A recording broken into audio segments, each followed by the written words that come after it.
Assalamualaikum warahmatullahi wabarakatuh. Selamat pagi teman-teman semua. Hari ini kita akan membahas tentang sejarah singkat, kedudukan, dan fungsi dari bahasa.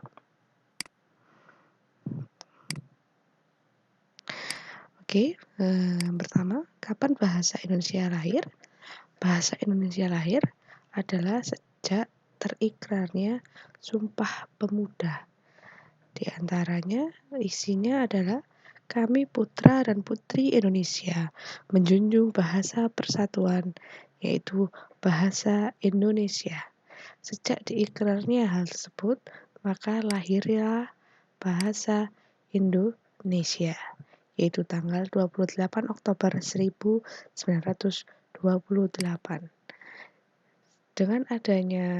Dengan dinyatakannya lahir pada tanggal 28 Oktober 1928, maka pada bulan Oktober biasa kita sebut sebagai bulan bahasa.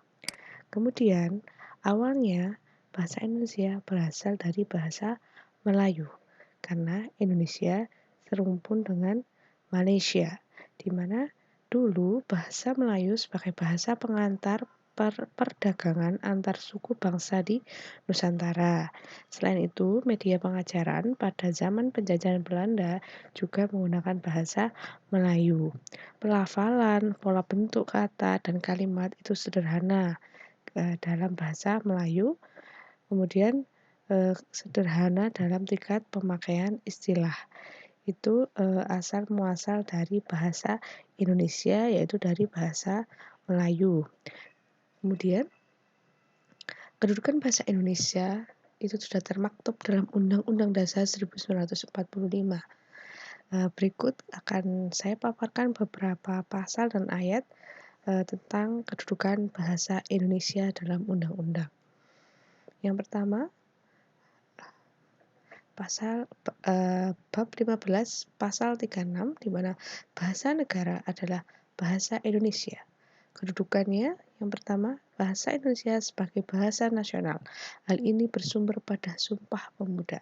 Kemudian yang kedua, bahasa Indonesia sebagai bahasa negara bersumber pada Undang-Undang Dasar 1945.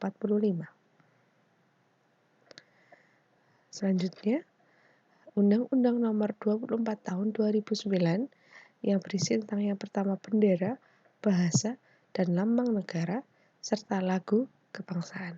Jadi dalam Undang-Undang Nomor 24 Tahun 2009, bahasa juga termaktub di dalamnya.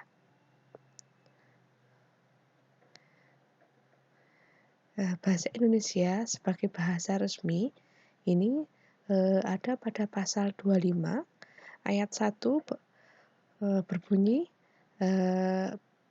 berfungsi sebagai bahasa resmi kenegaraan, pengantar pendidikan, komunikasi tingkat nasional, pengembangan kebudayaan nasional, transaksi dan dokumentasi niaga, serta sarana pengembangan dan pemanfaatan ilmu pengetahuan, teknologi, seni, dan bahasa media massa. Jadi bahasa Indonesia adalah bahasa resmi kenegaraan, serta dalam dunia pendidikan kita menggunakan bahasa Indonesia. Di ayat 3 disebutkan bahasa Indonesia sebagai bahasa resmi negara sebagaimana dimaksud. Jadi bahasa Indonesia ini adalah sebagai bahasa resmi negara Republik Indonesia. Penggunaan bahasa Indonesia secara bahasa Indonesia tulis yang pertama ada di pasal 31 ayat 1 berbunyi bahasa Indonesia wajib digunakan dalam nota kesepahaman atau perjanjian yang melibatkan lembaga negara, instansi pemerintah Republik Indonesia, lembaga swasta Indonesia atau perseorangan warga negara Indonesia. Di ayat 2, nota kesepahaman atau perjanjian sebagaimana dimaksud pada ayat 1 yang melibatkan pihak asing ditulis juga dalam bahasa nasional pihak asing tersebut dan atau bahasa Inggris. Jadi kalau ada nota kesepahaman atau perjanjian maka bahasa resminya yang digunakan adalah bahasa Indonesia. penggunaan bahasa Indonesia tulis. Selanjutnya ada di pasal 34. Bahasa Indonesia wajib digunakan dalam laporan setiap lembaga atau perseorangan kepada instansi pemerintahan. Jadi ketika ada lembaga seperti di TK, PAUD, mereka membuat sebuah laporan dan ditujukan kepada instansi dari pemerintah, maka wajib menggunakan bahasa Indonesia. Selanjutnya, yaitu ada di pasal 35 ayat 1, bahasa nasional wajib digunakan dalam penulisan karya ilmiah dan publikasi karya ilmiah di Indonesia. Kemudian, penggunaan nasional bahasa Indonesia tulis dan lisan, pasal 33 ayat 1 menyebutkan bahasa Indonesia wajib digunakan dalam komunikasi resmi di lingkungan kerja, pemerintah, dan swasta. Jadi bahasa resmi kita entah itu dalam rapat atau komunikasi secara resmi di antara pegawai atau dengan pimpinan, kita memakai bahasa Indonesia baik tulisan maupun lisan. Kalau penggunaan bahasa Indonesia secara lisan, ini ada di pasal 32 ayat 1. Bahasa Indonesia wajib digunakan dalam forum yang bersifat nasional atau forum yang bersifat internasional di Indonesia. Di ayat 2, bahasa Indonesia dapat digunakan dalam forum yang bersifat internasional di luar negeri. Jadi bahasa yang kita gunakan adalah bahasa Indonesia ketika ada kegiatan nasional atau seminar nasional atau seminar internasional yang diselenggarakan di Indonesia.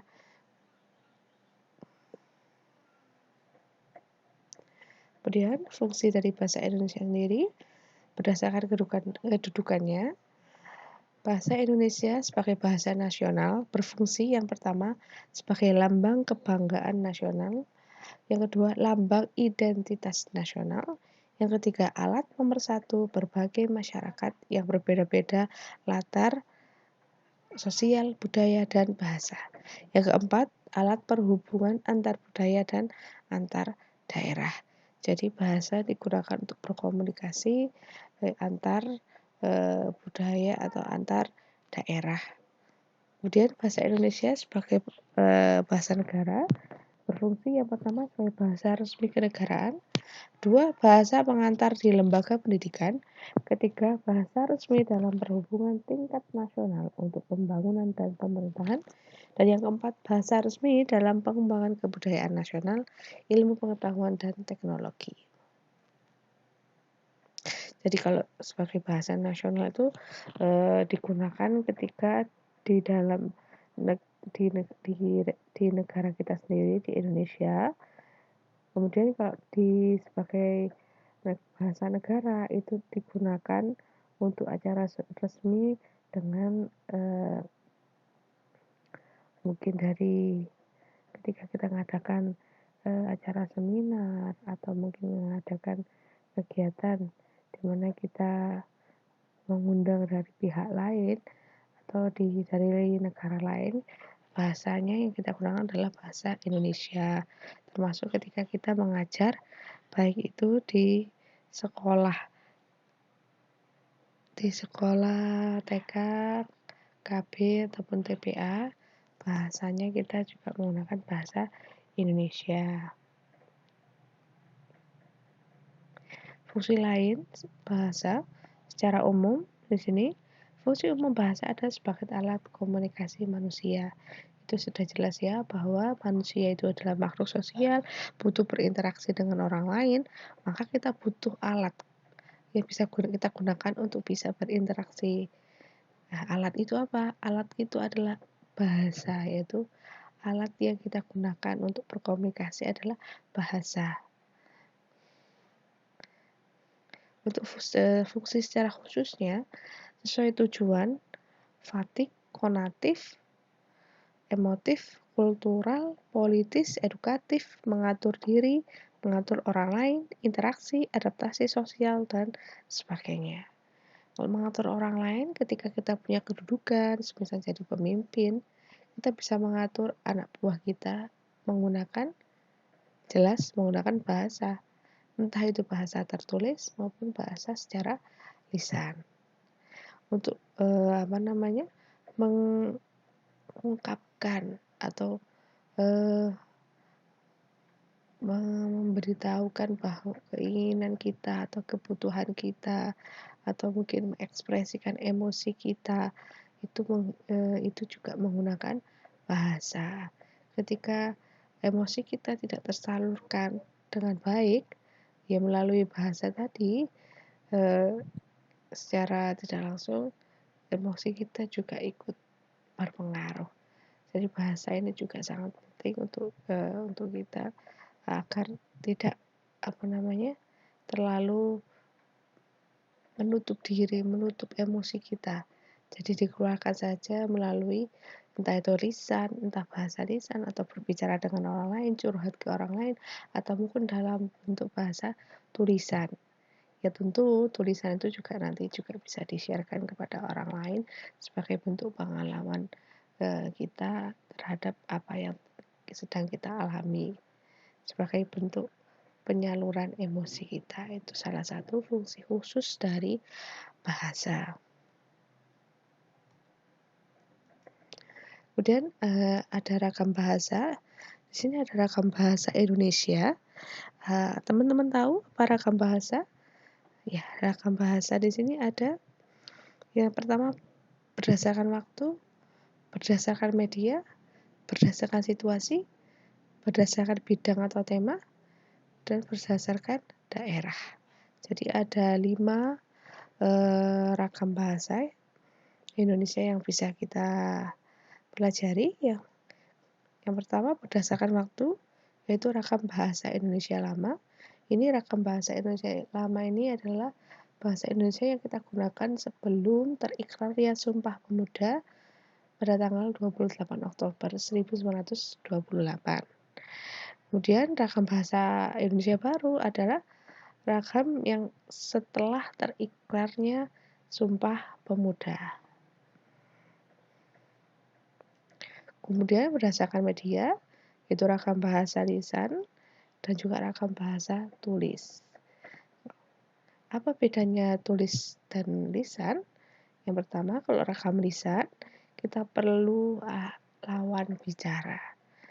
Kalau di sini perlu kehadiran lawan tutur. Jadi kita tidak bisa berbicara sendiri, tapi harus ada lawannya.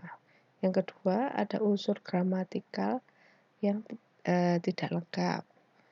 Kemudian terikat ruang dan waktu. Dan yang keempat, dipengaruhi punktuasi, jeda, ritme suara. Kemudian ragam tulis yang tidak perlu kehadiran lawan tutur, unsur gramatikal lengkap, tidak terikat ruang dan waktu, dipengaruhi oleh tanda baca atau ejaan.